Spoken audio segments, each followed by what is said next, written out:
Hello, welcome back. So I don't know if you caught the last layer or not. Frankly, I've gotten mixed up where I've been on Facebook and where I've been on on YouTube. But the last layer that I did here was what I call my glow layer or my translucent layer. So I applied a lot of fuzzy light. Wherever there's light in the painting, I added fuzz to it. I added glow to it. Okay, and sometimes I do black pencil. Sometimes I do pencil before the fuzz layer. Sometimes I do it after. I don't know which way I'm going to end up doing the most in my career. But today I did the fuzz first, and I'm doing the pencil layer. Of course, if I do pencil first and then fuzzy layer, then a lot of the pencil gets covered up, which is good and bad. Good because I don't want too much pencil, bad because it gets too covered up. But here, if I do pencil after the fuzz layer, the glow layer, then it's possible that I'll have too much pencil showing in the final. What are you gonna do? So today I decided I'd rather err on the side of too much pencil than too little. So there you go. Every day is an experiment. And of course, if I want to take the time, I can cover up much of this lininess. Because frankly, we don't want too much line, I don't think, in an oil painting. It's already crazy enough that I'm breaking the rules so drastically by using pencils. And whoever heard of such a thing is sort of what I want to say. It's already bad enough that I'm using pencils, let alone too much pencil. Speaking of lines though, I was going through some of my old art junk not too many weeks ago, and I came upon a folder full of notes that I had taken back in the early 90s when I was a member of a group called the North Carolina Association of Designers and Illustrators. And I used to take notes because we had very good artists would come and do presentations for us. And one of the artists that presented often because he was local and he was a member of the group was a man named Neil Watson, quite a well-known artist. He was in American Art Magazine and so on back in the early 90s. I have no idea what's happened to him now. I've tried to look him up a couple times and have found very little. But he was a good 20 years older than me, so he may not be with us anymore. But anyway, he's a very good artist and influenced me. He's a very good teacher. He was actually a medical doctor that abandoned his medical practice to become a full-time painter. How's that for a journey? And in one of the notes, he was talking about how, generally speaking, in painting, we artists, we don't have enough lines, don't have enough outlines. Very, very unusual approach, very unusual thesis. But when I read it, it's like, oh yeah, now I remember him saying that. I had long since forgotten. What is that? So following that line of thinking, he might very much like what I'm doing here, adding all these lines. But be that as it may, I still don't want to do too much line work. Well, that's really pretty. Not too much. Are you talking to me? I'm talking about you. Thank you. Very really sweet. nice. Appreciate Yeah. that. Thank you. That's absolutely beautiful. Oh, thank you.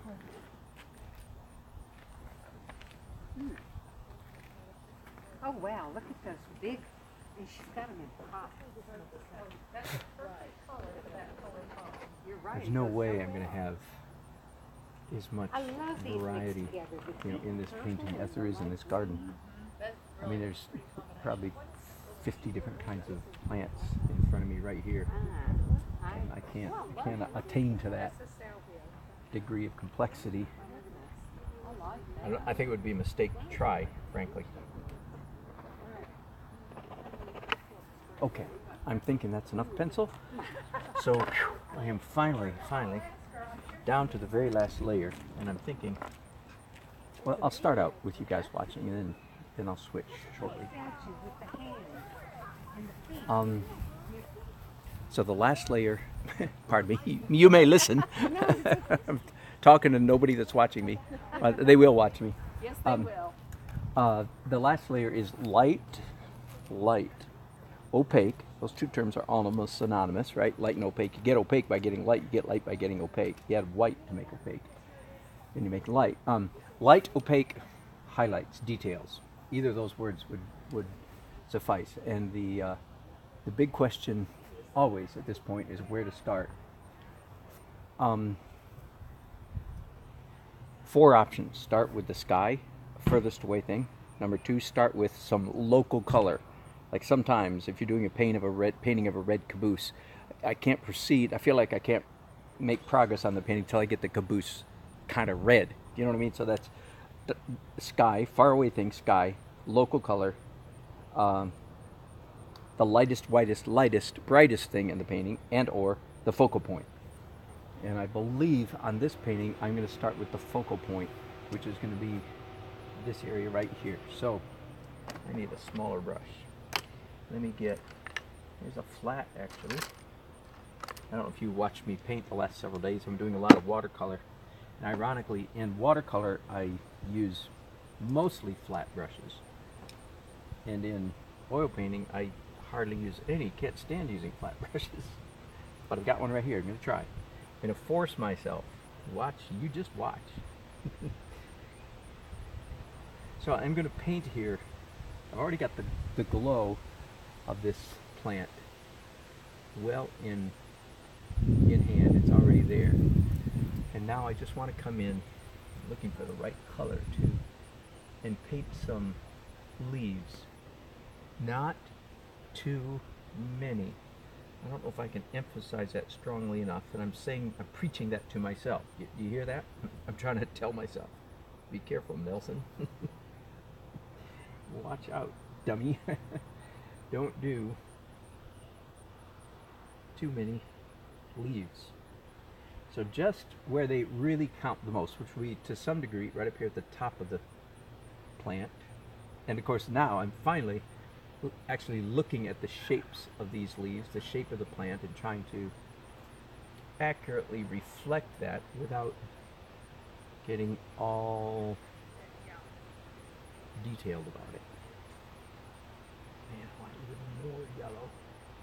Can't believe how much yellow I'm putting in this. Let's try that. By the way, I got a very bad situation here where my palette is in full sun. Very difficult, but it's better than having my canvas in full sun. That's impossible.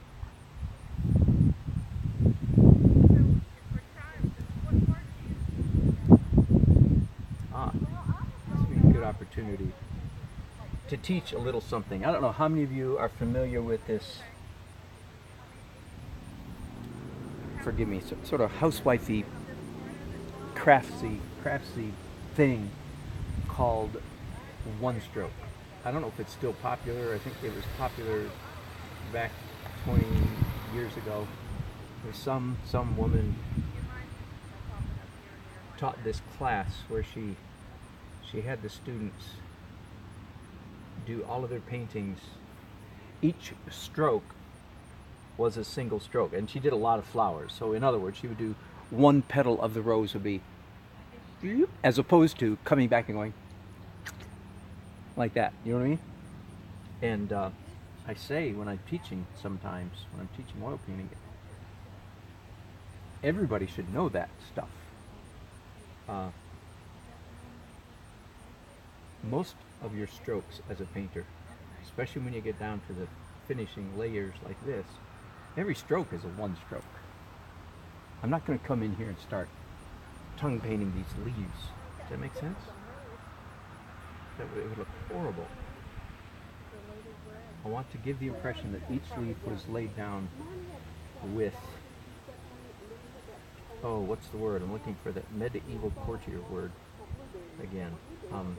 It means aplomb is another word, another sort of archaic word, but with freedom, panache. Well, there's some figs that bloom later in the summer than the ones over the house property. So you can see here, I think if I play my cards right, if I lay my strokes right, I should be able to just do a fairly few There was a whole bunch of unripe ones, but every brush day stroke I up was there with leaves, one or two more. and your mind will turn all the rest of this mess into Those were leaves. ripened a lot earlier than the southern variety, and it was like August. By the way, painting with two Yeah. hands is a definite advantage Always at this around your point. birthday. I always remember. Like miserable. Now you go out there and they're all gone. Yep. But when we bought that property and got out and started looking at it, there was like several fig trees. They were so big. Oh, very nice. Thank you. Finally painting a few leaves. They were climbing trees? A few is the hard part. It'd be easy to do too many. Trees. Real easy to do too many. They had, well, that house had been built for like 40, 50 years, and that's probably how long those fig trees. Humongous trees. You do a little bit of thoughtless stroking.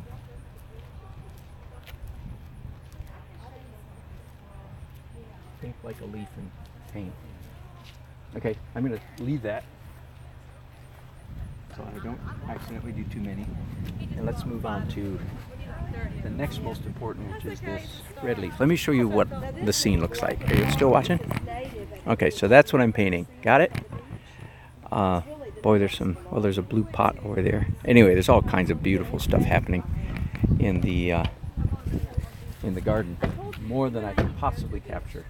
I want to give the impression of a beautiful garden I cannot possibly render. I mean, I could, sure, if I took 80, 100, 600 hours. Take a photo.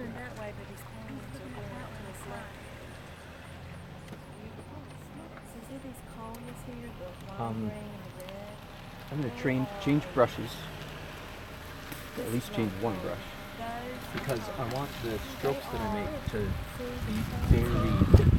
I don't want them to look like all the strokes came from the same kind of brush. The viewers of paintings don't like that. We don't like to feel like the artist used the same brush over and over and over and over in different strokes. For some reason, that's an unpleasant history of human movement. History of human movement. That's from my book,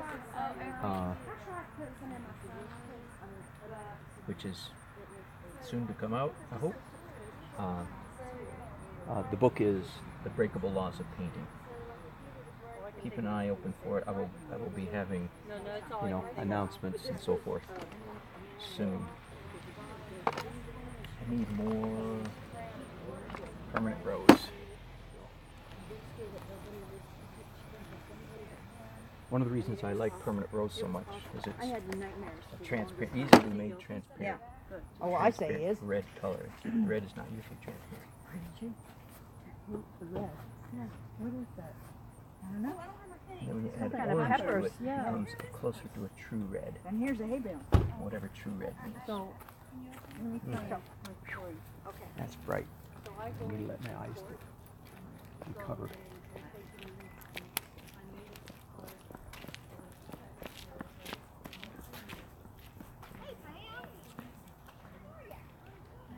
Okay, I think what I have here is a mid-tone for these leaves. I'm going to come back in a few minutes and do a lighter version of these leaves.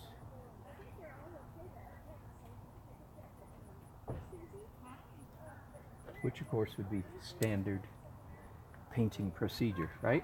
When you're down to the opaque stage or the opaque phase of your painting, it's always a good idea to put down a color and then to come back on top of that color with a slightly lighter, brighter, whiter version of that color. right? Of course, you already knew that. If you watched me very often, you already knew that.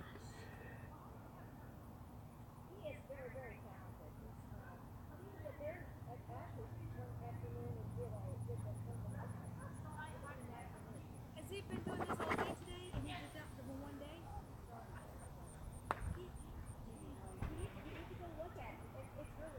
Oh, we did.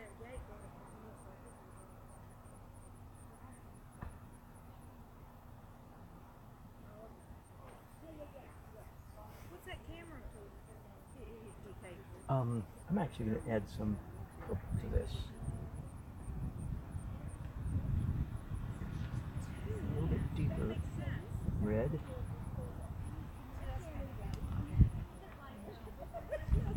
As I move toward this edge of the painting.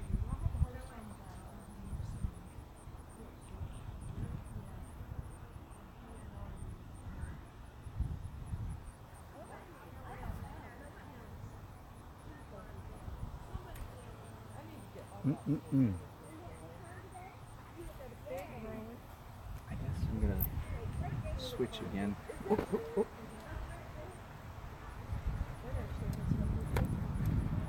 I'm going to switch to my bright red.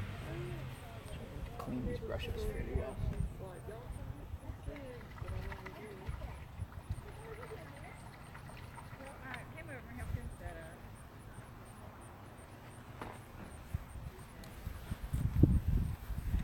Well, that is absolutely gorgeous. Oh, Are you thank going you. to sell that? Well, my friend Rick at Ashley's is going to sell it. Right.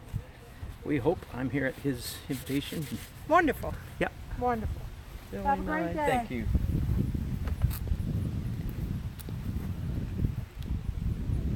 Okay. Brighter, brighter. Red now. Let's see, how bright can I go? Naphthol Crimson is my favorite medium dark red, and Scarlet Lake is my favorite medium light or warm red. Naphthol Crimson is dark, slightly cool red, and Scarlet Lake is slightly trending toward orange, warm red. That looks great. Oh, good, thank you.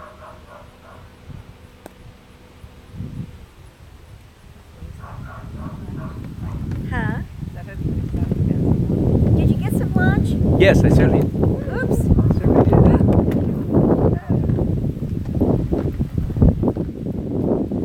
Every now and then, that wind will just. What you doing out here, baby? Thank you. Oh yeah, with a knife. What you got, guy? Huh?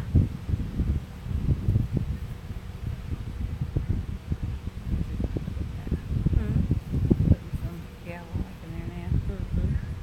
Well, she's got so many flowers blooming. A lot of her coleus and stuff like that, and her veronica, and so you're not want for color, that's for sure. No, that is for sure. In fact, there's no way I can even get a fraction of what's actually in there. You know, it's just too much. It's beautiful. My job is to try to give the impression of this garden, but there's no way I can do it. Flora justice. Flora, that's what I'm looking for. Kurt working today? No, he his boss, their daughter turned 1 today, and they were having a birthday party for her at 2:00, and so I got him a little gift all set up, and he took off and went and did that. I said, "You got to go with your boss." Right. So, so I wasn't. I mean, I knew I had this going on. I told him, I said, "There's no way I can go." So. I'll go check the Pittsburgh back there and see if Okay. I need any more. Okay, I can go back there with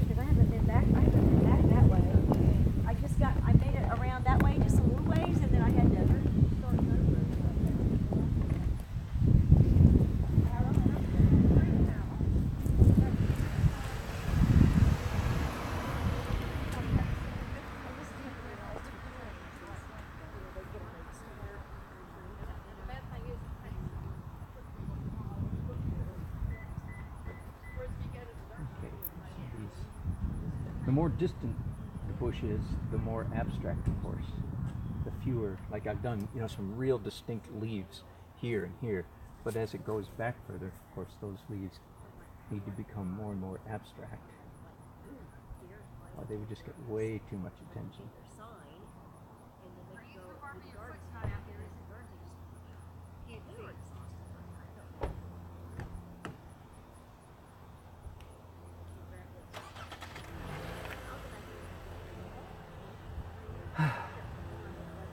Okay, I'm going to save those brushes for future red stuff. Get out some new brushes, go back to some green stuff, deeper green. Green is a very dangerous color, so you have to be careful. I have your pretty intense green, which means I better be doing very limited amounts of it. Very, very careful where I put this hot color.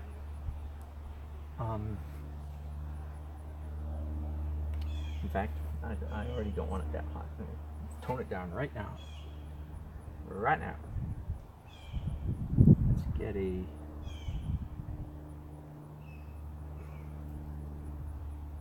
Okay. There is a plant over here that has long leaves, long horizontal leaves on a vertical stalk, and I definitely want to indicate that.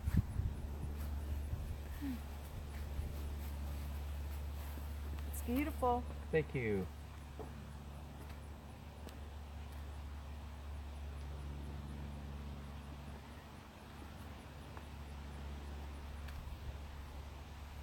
This is a pretty good color for some kind of, I don't know, weeping, dripping, drooping, whichever of those words is right. Looks like a juniper that is a weeping. I have no idea. I wish I knew what all these plants were. It's hanging down, and the needles of the fronds are hanging down from a wire holder.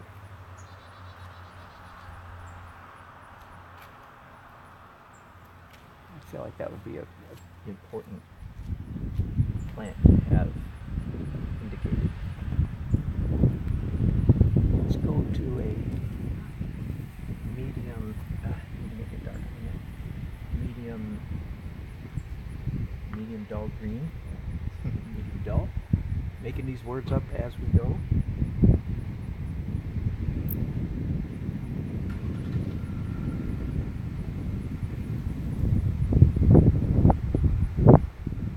Here's where I really am being careful to cover up as much of those pencil lines as I want. Now's the time to push the lines back just to the right degree, so I have enough showing, not too much. Those are really fun. Yes, there's a central stem here. Let me see that. Oh, there we go. That was a good call. And then I just need to come back and do some leaves on this side of that stem. Oh, that was a good trick. That was a good trick. The stem is actually, it has sunlight hitting it, so it's definitely light colored.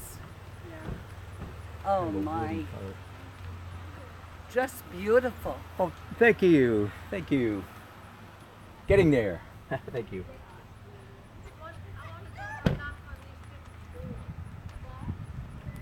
Where do we go to get? Yes, that way. Normally there's somebody there at the corner waiting for you, but she must have stepped out. Yes. I have I'm doing 3 stocks. They're actually 7, 8 actually, but 3 will be enough to give the impression. It would be way too much for me to try to put in 7 or 8, but I wanted to say, here's another little Thomas Kincaid trick. And again, I say that to drive you art snobs crazy. But when you have, in this case, 3, I'm going to make it 4. When you have 3 or 4 plants in a row, don't make them all the same color.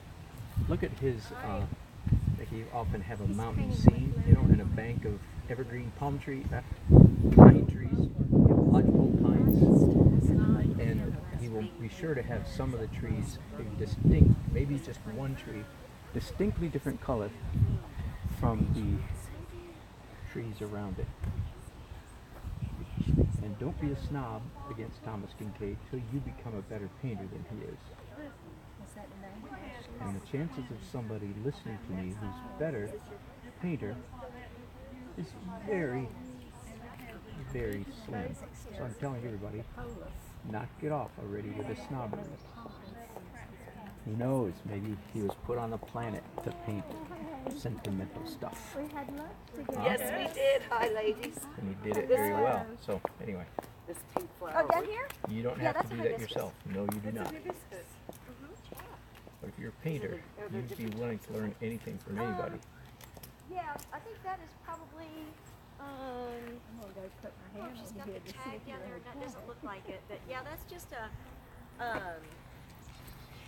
Hello. You were well, talking and it could be a Oh, yes. you were I am. recording. I'm actually broadcasting, about that at the same time. but I'm eminently And mine is interruptible. They know people are coming by. So Well, I saw you painting left and right handed. yes, Were you she's got sometime earlier in the year at the Beaufort Inn in Beaufort yes. painting? Oh, absolutely. Because my Were you there? husband came back and I watched you from my balcony. Did you really? And Jim said, well, he paints left and right. I said, well, he's got left and right brain going on. That's exactly right. How about Where that? That was me. Where can I see your work? Oh, let me find your card. Well, here. Where do you live? Do you live here? I live in Snow Hill, but that's Oh, okay. beautiful. That is absolutely. Thank you. Well, I'm in a gallery here in Fuquay Arena. Is that gallery? What was the name of it that we went by? Ashley's gallery. That is your gallery. I'm in there. Yeah. Closest to Snow Hill would probably be Little Washington. The Wait a Lemonade minute, Gallery. my friend Little White. Well, she's gone She's to from. the. Yeah. She I'm owns in- ribeyes down there. Oh, does she really? yeah. Well, she knows my stuff then. Say Dan Nelson. You know Dan Nelson. He painted at the she puts in her art. banks. She puts artists' work Yeah, in no, her I restaurant. don't need that. Okay. Happily. Yeah. Good. Good. Yeah, she should know me. You wouldn't be interested in going to Snow Hill for a garden tour, would you? If you This pay is- me enough. Yes. I would love to. Well, I've got your card. Yeah, do that. And you never know. You have a set fee I don't. I mean, this is the because first time. this is this a is the fundraiser. first This time. is totally a fundraiser yeah. for us. This is well, what we would do typically. I do tons of fundraisers, and I've never tried one for a garden tour. What I normally do is you have a live auction, and I get 50% of whatever it goes for. Okay. And I do literally scores of fundraisers, or dozens every year. Okay. Yeah, and I like Snow Hill. Well, now my church is going to have a dinner auction. Are they? Yeah. For what? Well, we're going to auction whatever we, you know. What to support the church or yeah, for a mission or something? For mission work. Yeah. Well, I'm all into Well, that. So. we may have to we got to look at our time because we got to get to the garden hut to pick up our flowers. Yeah. But we saw the And your name shop. is? I'm Judy Hi, Davenport. Judy. I'm Dan. But I Good to did meet see you. you down in that Beaufort. is I so can't funny. wait to tell my husband. Yeah. Not many artists do what you're doing. That's exactly right. More should. I'm trying to get the word out. Everybody should paint with two hands. I mean, look, you go to a concert and the pianist playing with two hands, and nobody goes, oh, golly, he's playing with two hands.